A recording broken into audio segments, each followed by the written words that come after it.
I used to work night shifts as a security guard at a small manufacturing plant just outside town. The place wasn't huge, a few warehouses, a small office building, and a parking lot wrapped in a rusted chain-link fence. Most nights blurred together in the same dull routine. Stale coffee, security rounds, and fighting to stay awake while fluorescent lights buzzed overhead. Nothing ever happened there. At least, that's what I used to think. This happened in late fall, during one of the colder nights of the year. I remember the air feeling damp and heavy, the kind of cold that settles into your clothes and stays there. I was about halfway through my shift, maybe around 1:30 or 2 in the morning. I'd just finished checking the perimeter and gone back inside the office. Everything looked normal. I sat at the desk, pulled out my phone, and started scrolling mindlessly for a few minutes. Then I got a call from a number I didn't recognize. I almost ignored it. Something about it bothered me, though. Maybe because nobody ever called that line that late unless it was important. I answered, but it turned out to be a wrong number. Some guy asking for someone I'd never heard of. At the time, it felt pointless. Now, I'm not so sure. A little while later, I grabbed my flashlight and headed outside for another round. I remember the crunch of gravel under my boots and how quiet everything felt. Too quiet, honestly. No traffic in the distance. No machinery humming. Just wind pushing against the fence. I walked past the main warehouse, checked a few doors, maybe spent 5 or 10 minutes outside at most. Then I headed back to the office. The moment I opened the door, something felt wrong. The lights were off. That immediately caught my attention because they were motion censored and set on 30-minute timers. They shouldn't have shut off that quickly. The room was almost completely dark, except for the faint glow of one computer monitor. For a second, I just stood there staring. I remember this weird feeling in my stomach, not fear exactly. More like confusion mixed with the sudden realization that something wasn't adding up. When I stepped inside, the lights flicked back on. Everything looked untouched. My coffee cup was still sitting on the desk. My jacket hung over the chair. Nothing looked disturbed. Then I glanced at the clock on the wall. 5:17 a.m. I actually laughed at first because I thought the clock had malfunctioned. But when I checked my phone, the time matched. That's when the panic started creeping in. I had dozens of missed calls and voicemails. Almost all of them were from my supervisor. The earliest message came in around 2:10 a.m. Nobody can reach you. Where the hell are you? Call me back now. The last voicemail had been left only minutes earlier. I remember just standing there, frozen, rereading the notifications over and over, because my brain genuinely couldn't process it. To me, I had only stepped outside for a quick patrol. 10 minutes, maybe less, not 3 hours. I called my supervisor back immediately. He answered before the first ring even finished. He sounded furious. But underneath that, there was something else in his voice too. Nervousness. He told me they'd been trying to reach me for hours. Apparently, an alarm had gone off in one of the storage buildings sometime after 2 a.m. When they checked the cameras, they saw me leave the office and then disappear. Not metaphorically. Disappear. According to him, I walked into a blind spot between 2 camera angles and never came back out. At first, I thought he was exaggerating or messing with me. But later that day, I asked to see the footage myself, and I wish I hadn't. At 2:03 a.m., the camera showed me standing up from the desk and walking outside with my flashlight. Everything looked exactly how I remembered it. Then I moved past the edge of the camera frame. And that was it. No footage of me crossing the yard, no footage near the warehouses, nothing. For over 3 hours, I simply wasn't there. Then, at 5:11 a.m., another camera suddenly caught me walking near Warehouse 2 like nothing had happened. Calm, casual, doing a normal patrol. 5 minutes later, I walked back into the office and saw the clock. What bothers me most isn't the missing time. It's the fact that I still can't remember feeling confused outside. I don't remember blacking out. I don't remember waking up somewhere else. To me, the entire thing felt continuous. One normal patrol, one normal walk. Like those missing 3 hours never existed at all. And sometimes I still think about something else. When I re-watched the footage carefully, right before I stepped into that blind spot, I stopped walking for a second. Just for a second. Like I'd noticed someone standing there in the dark.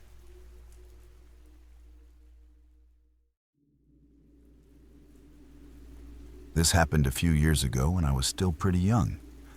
But it's one of those experiences I still think about sometimes late at night, because none of it makes sense to me even now. I'd been in Boy Scouts for most of my life, so being out in the woods wasn't unusual. I loved it back then. Camping, exploring, getting trusted with more responsibility as I got older. At the time of this story, I was still one of the younger kids in the group. I was with 2 girls named Amy and Harriet. Harriet was older than both of us, and Amy was only about a year older than me. One afternoon during camp, our leader asked us to head into the woods around the campsite and find a long, straight stick that could be sharpened into a point for an activity later. Simple enough. The 3 of us headed into the forest together, joking around at first, not really taking it too seriously. Even as kids, though, we understood the basics of not getting lost. We made a point of walking in a straight direction and paying attention to landmarks around us so we could retrace our steps easily. At least, that was the plan. We walked for maybe 15 minutes, but every stick we found was either rotten, bent, or too short. Eventually, Harriet said we should just head back before we got in trouble for taking too long. So we turned around, and almost immediately, something felt wrong. I remember stopping dead and looking around because the path we'd taken just wasn't there anymore. Not literally a trail, obviously. We'd been walking through untouched forest, but the spaces between the trees had changed somehow. Branches and undergrowth seemed thicker now, packed tightly together in places I could have sworn had been open only minutes before. The strangest part was how identical everything suddenly looked. Every direction felt the same. Every tree looked like a copy of the last one. I remember trying to point out landmarks I thought I recognized, only to realize they all blended together the longer I stared at them. It felt weirdly disorienting, like the forest itself had flattened into one repeating image. At first, we weren't scared, just confused. We picked a direction we thought was right and kept walking while occasionally shouting for someone from camp to answer us. Nobody did. After a while, the atmosphere started changing. The woods felt quieter than they should have been. No birds, no voices from camp, not even wind most of the time. Just the sound of our footsteps and branches snapping underneath us. I started getting that tight feeling in my chest kids get when they know something's wrong, but don't want to be the first one to say it out loud. Then we found the path. It was this narrow concrete road cutting straight through the forest. Not a hiking trail, actual concrete, thin, gray, and cracked in places like it had been there for years. None of us recognized it. That's what unsettled me the most. We'd explored those woods before during previous camps, and I had never seen anything like it. The forest on both sides looked dense and untouched, almost like the road had been hidden there. Nearby was an old shack, abandoned. At least, I think it was abandoned. The walls looked weathered and stained dark from rain and age, and one side of the roof sagged inward slightly. I remember Harriet joking nervously that it looked like the kind of place people get murdered in during horror movies. But nobody laughed very hard. We didn't go near it. Something about the area felt off. Not dangerous exactly. Wrong. Like we'd wandered somewhere we weren't supposed to find. The concrete road also headed the wrong direction from camp, so we decided not to follow it and instead crossed into the forest on the other side. By then, panic was definitely setting in. We kept checking the time because it genuinely felt like we'd been wandering forever. Harriet had her phone with her, and all of our watches showed roughly the same thing. Over an hour had passed. Then another 30 minutes. I remember feeling exhausted and frustrated because none of it made sense. We weren't deep in some giant national forest. The campsite wasn't that isolated. There should have been roads, signs, voices, something. Instead, it felt like the woods just kept stretching endlessly around us. Eventually, we came out onto an actual road. Not the concrete path from before, a real road. And standing there suddenly made me realize how unnaturally silent the forest had been because I could finally hear distant traffic again. A woman wearing a pink and purple outdoor jacket was walking past us. The second we saw another person, all three of us started talking over each other, asking if she knew where the campsite was. She looked confused, but pointed us in the direction she thought it might be. She said she didn't actually know the campsite herself. Still, it was enough. We followed the direction she gave us and finally found our way back. The moment we walked into camp, we started apologizing immediately for disappearing so long. All three of us were shaken up and trying to explain how lost we'd gotten. But our scout leader just stared at us like we were overreacting. He said we'd only been gone around 25 minutes. I actually remember arguing with him. I told him that couldn't be true because we'd checked the time over and over while we were lost. Harriet's phone said the same thing our watches did. We had been out there for hours. Except somehow, we hadn't. Our free time period hadn't even ended yet. That part still bothers me more than getting lost. People get turned around in forests all the time. I understand that. But I can't explain why all three of us experienced the exact same stretch of missing time, or why the woods felt so crushingly claustrophobic once we realized we couldn't get out. It honestly felt less like being lost in nature and more like stepping into a place where normal rules stopped applying. Even after we got back, I couldn't shake the feeling that something in those woods had been deliberately confusing us, like the forest had noticed we were there.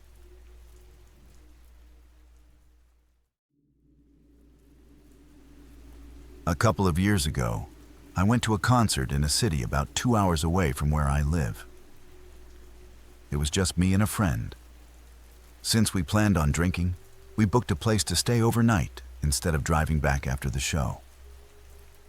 Neither of us knew the area at all, but we weren't worried about it. We figured our phones would handle everything. The concert ended close to midnight. By the time we got outside and away from the crowd, the streets had already started emptying out. That weird quiet after a big event was settling in.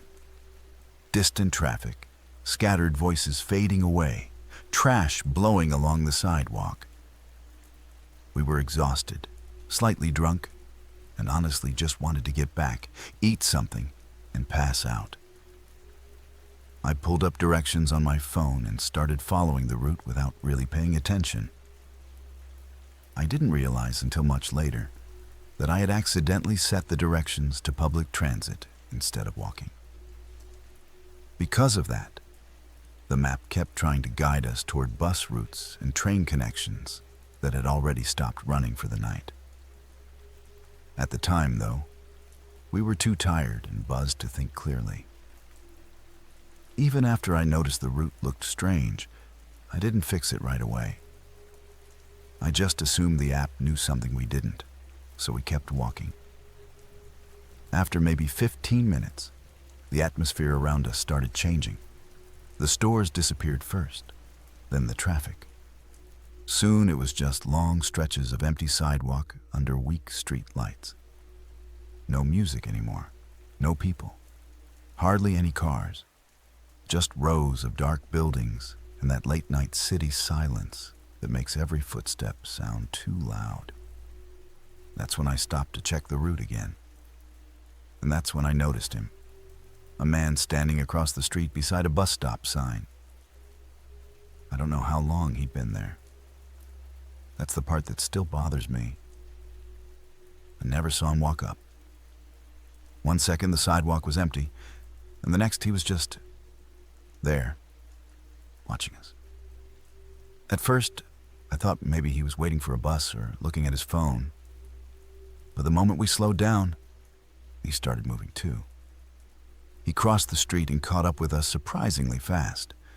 Not running, not acting aggressive, just walking slightly ahead of us before slowing his pace enough to stay nearby. He asked if we were trying to find the station. I told him no, we were heading somewhere else. He nodded immediately, almost too quickly, like he already knew the answer before asking. Then he said, "You're going the wrong way." I laughed awkwardly and held up my phone a little. "We've got directions," I told him. But he kept walking alongside us. Not close enough to panic us, maybe 40 feet away, but close enough that I couldn't stop paying attention to him. Every time I glanced over, he was still there. Then he said our phone was wrong. He told us the route would just loop us back around to the same place. I checked the map again, and honestly, it did look confusing. The lines crossed over themselves and rerouted strangely. Between being tired, drunk, and unfamiliar with the city, I suddenly wasn't confident anymore. My friend asked him if he knew a better way. He said yes immediately. Then he pointed down a side street. It was narrow, poorly lit, and almost completely dark halfway down. I remember seeing a flickering light near the entrance, and then basically nothing beyond it. "It's a shortcut," he said. 5 minutes. Something about the way he said it made my stomach tighten. Not threatening exactly. Too calm. Like he expected us to agree. I looked down the street for a second longer than I should have. I remember thinking how easy it would have been to disappear down there without anyone noticing. No traffic, no open stores, no witnesses. I told him we were fine and thanked him anyway. For a second, he didn't respond. He just stared at us. Then he shrugged and said, "Suit yourselves." We started walking again, a little faster this time. I could feel the mood between me and my friend change immediately. Neither of us said it out loud, but we both wanted distance from that guy as quickly as possible. After a while, I looked back over my shoulder. He was gone, not walking away, not crossing the street, just gone. That unsettled me more than if he'd followed us. We kept walking for another 10 minutes before I finally realized he'd been right about one thing. The route really was looping us around. We were basically circling the same few blocks. At that point, I finally switched the directions to walking mode. The map rerouted instantly, and the new path didn't go anywhere near the street the man had pointed us toward. Actually, it took us the complete opposite direction. Within minutes, we were back near a main road with traffic, open restaurants, and people around. The difference in atmosphere was immediate. It felt like stepping back into the real world. We got back safely after that. But the next morning, curiosity got the better of me. I opened the map again and traced the shortcut the man had tried to send us down, and my stomach dropped. The street didn't lead anywhere. It ended behind a row of closed buildings in what was basically a dead-end alley. No connecting roads, no pedestrian exit, nothing. Just a narrow, enclosed space hidden behind abandoned-looking businesses. I sat there staring at the map for a long time after realizing that. Because maybe there was an innocent explanation. Maybe he was drunk too. Maybe he genuinely got confused. But even now, years later, I still remember the feeling I got when he pointed down that dark street. Like he already knew exactly where he wanted us to end up.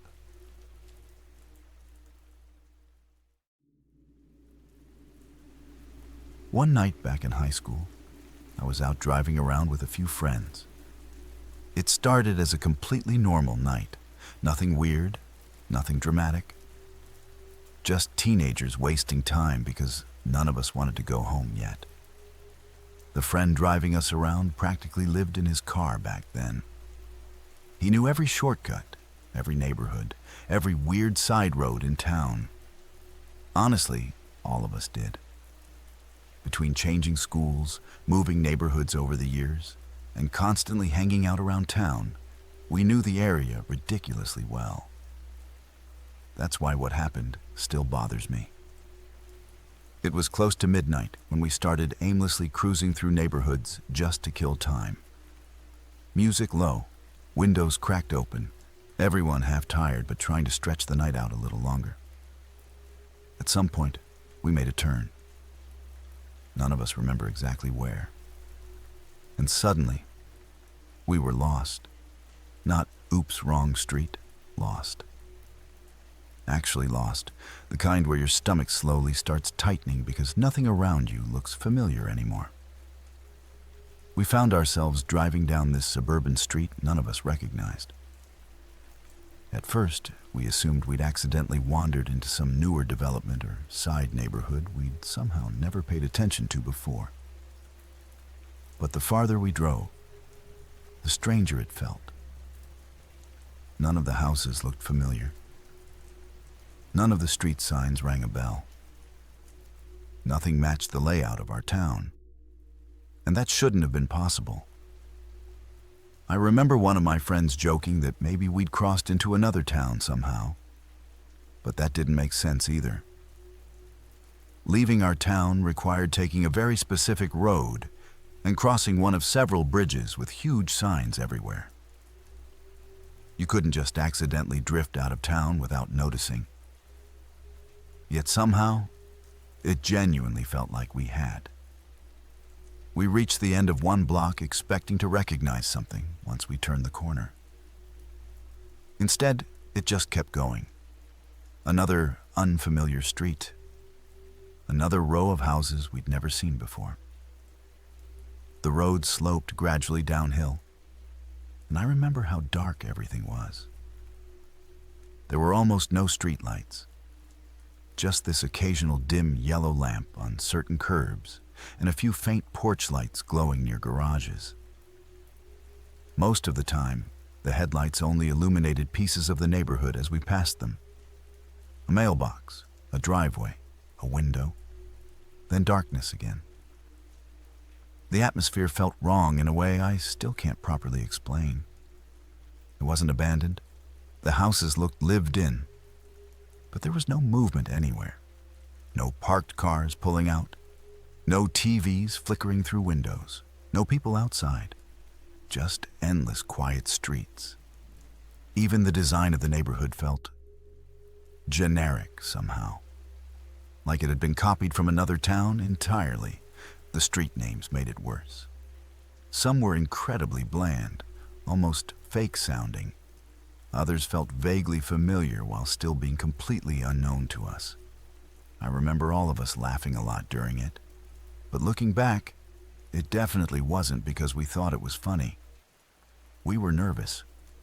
That weird, nervous laughter people do when nobody wants to admit they're actually scared. Because for the first time in our lives, we genuinely had no idea where we were. And this was before smartphones. No GPS, no maps in our pockets. Once you were turned around somewhere unfamiliar at night, that was it. I remember staring out the car window trying to recognize anything at all. A gas station, a store, a main road. Nothing. Just more neighborhood. At one point I looked up at the sky because everything around us felt so disconnected that I almost needed reassurance we were still in the same world. The sky was completely black except for a few stars and what I'm pretty sure was the North Star. That detail stuck with me for some reason. Maybe because the streets below felt so unfamiliar that even the sky started feeling distant. We drove around like that for what felt like forever. Probably 45 minutes to an hour. Every turn looked like it should lead somewhere recognizable. None of them did. Then suddenly, and this is the part I can never explain properly, we just weren't there anymore. We turned onto another road, and within minutes, we recognized where we were. A completely familiar part of town, like nothing had happened. I remember all of us going quiet for a while afterward because the tension broke so suddenly it almost felt embarrassing.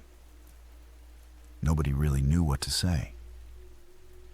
But the thing that stuck with me is this. None of us could retrace how we got there. Over the next few weeks, a couple of us actually went looking for that neighborhood again during the daytime. We drove around trying different roads and turns, convinced we'd eventually recognize the slope, or the dim streetlights, or one of those strange streets. We never found it, not once. I've even tried again as an adult. Nothing. No matching neighborhood, no familiar street names, no downhill road. Not even those weird dim lamps. It's like that entire place existed for one night and then disappeared. And honestly, what unsettles me most is how all of us experienced it together. If it had only been me, I'd probably assume I remembered it wrong or let my imagination get carried away over time. But every person in that car remembers the same feeling. That overwhelming certainty that somehow, for less than an hour, we were no longer in our town at all.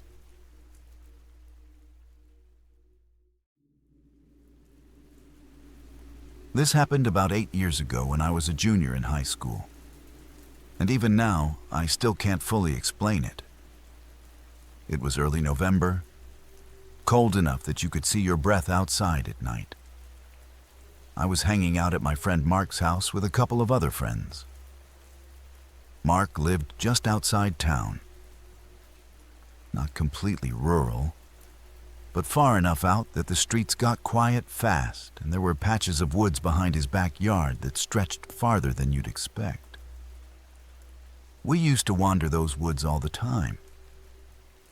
There was a gravel trail behind his house that cut through the trees, and whenever we got bored, we'd walk down there just talking or messing around. That night was no different at first. After a while, one of my friends suggested we play hide and seek in the dark. Looking back, it sounds stupid, but at the time, it seemed hilarious. We were teenagers, half trying to scare each other already. The first few rounds were normal. Then during one round, I hid behind this fallen tree a little farther off the trail. I remember crouching there, listening for footsteps and trying not to laugh. That's when I noticed someone standing deeper in the woods. At first, I thought it was one of my friends trying to fake me out. But the longer I looked, the more I realized the figure was too small. It looked like a kid, maybe middle school age, just standing there between the trees facing directly toward me. What immediately unsettled me was how still he was. No flashlight, no movement, just standing there silently in the dark, like he'd been watching us for a while already. I remember getting this weird spike of adrenaline because I honestly couldn't tell how long he'd been there. After the round ended, we all met back up near the trail entrance, and I asked if anyone had gone farther into the woods. Everyone said no. I told them I'd seen some kid out there, and at first they thought I was joking. Eventually, I convinced them to walk back with me to where I'd seen him. But when we got there, nobody was around. No footsteps, no flashlight, nothing. Just trees and darkness. One of my friends joked that maybe it was a ghost kid or something, and we laughed it off. But the mood had definitely changed after that. Nobody really wanted to keep playing anymore. So after wandering the trail for another 20 minutes or so, we headed back to Mark's house. When we got inside, Mark's older brother was downstairs playing video games. We told him about seeing the kid in the woods. He didn't seem concerned at all. He said it was probably someone from one of the nearby houses cutting through the woods or messing around. Honestly, that explanation made sense enough that we tried to move on from it. For a while, we forgot about it completely. Around midnight, we were downstairs watching TV when we suddenly heard knocking on the back door. Not pounding, just 3 slow knocks. Every single one of us looked toward the kitchen immediately. I remember nobody speaking for a second because it was one of those sounds that instantly changes the atmosphere in a room. Mark's brother eventually got up and checked the door. When he opened it, nobody was there. He stepped outside for a few seconds and looked around the backyard before coming back in and locking the door again. At that point, it still didn't seem terrifying. We were uneasy, sure, but we kept rationalizing it. Maybe some neighborhood kid messing around. But about 20 minutes later, it happened again. Same knock, slow, deliberate. This time all of us went with Mark's brother to the back door. Before opening it, Mark flipped on the outside light. The second the yard lit up, we saw him, standing near the edge of the yard by the tree line. The same kid. I knew it immediately. Same height, same dark clothes, same unnatural stillness. He wasn't hiding or sneaking around either. He was just standing there, facing the house. Mark's brother opened the door and called out, asking if he was okay or if he needed help. The kid didn't answer, not even a reaction. After a few seconds, he slowly turned around and walked back into the woods. None of us wanted to follow him. Honestly, the way he moved bothered me almost as much as him showing up in the first place. He walked calmly, like he knew we wouldn't come after him, like he was completely comfortable out there. Mark's brother locked the door again and told us to stay inside. After that, nobody really relaxed for the rest of the night.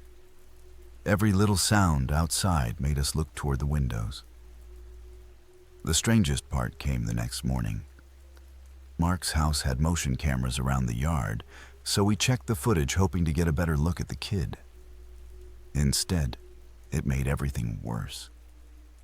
Throughout the entire night, every 20 to 30 minutes, the camera captured the same kid appearing near the edge of the yard or driveway, always alone, always standing still for a while facing the house, then eventually turning and disappearing back into the woods, over and over again, at least 10 separate times.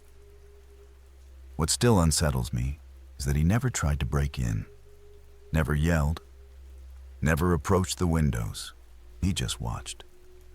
And for some reason, that almost felt creepier, like he wasn't trying to get inside. Like simply knowing we could see him was enough.